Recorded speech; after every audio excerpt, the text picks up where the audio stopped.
Nagpaalala ang isang infectious disease expert sa panganib na pwedeng idulot ng sakit ng leptospirosis matapos lumusong sa baha.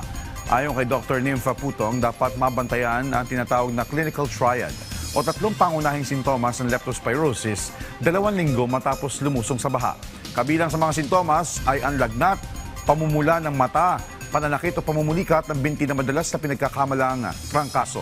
Maaari din makuha ang leptospirosis sa pagkababad sa putik, basang lupa at maruming tubig.